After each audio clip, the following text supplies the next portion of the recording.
نون league اور Peoples party کے درمیان ان دنوں افواہوں کی جنگ لگی ہوئی ہے. پیپلز پارٹی والے کچھ خبروں سے نون لیگ کا ترا نکالتے ہیں تو دوسری طرف نون لیگ بھی پیپلز پارٹی کی جانب افواہ پٹاخہ پھینک رہی ہے.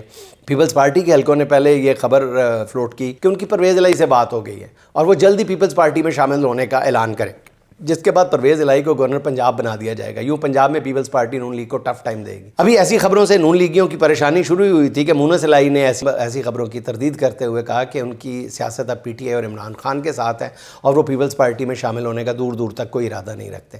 جس پر نون لیگ نے سوچا کہ اب ان کی باری ہے. نون لیگی حلقے کہہ رہے ہیں کہ پیپلز پارٹی کے گورنر پنجاب سلیم حیدر کو ہٹا کر ان کی جگہ جہانگیر ترین کو گورنر پنجاب بنایا جا رہا ہے. لگتا ہے کہ نون لیگ اور پیپلز پارٹی کو پنجاب سے مکمل طور پہ نون لیگ جو ہے پیپلز پارٹی کو باہر کرنا چاہ رہی ہے. بہرحال نون لیگ اور پیپلز پارٹی کی ساری کہانی عوام کی آنکھوں میں دھول جھونکنے کے سوا کچھ بھی نہیں ہے. اصل میں اندر سے سب ایک ہی ہیں. پنجاب کے زمینی حالات تو یہ ہیں کہ یہاں میاں نواز شریف الیکشن نہیں جیت سکتے. ان حالات میں جو مرضی تورم خان آ جائے پیپلز پارٹی کے مردہ تن میں جان نہیں پڑنے والی.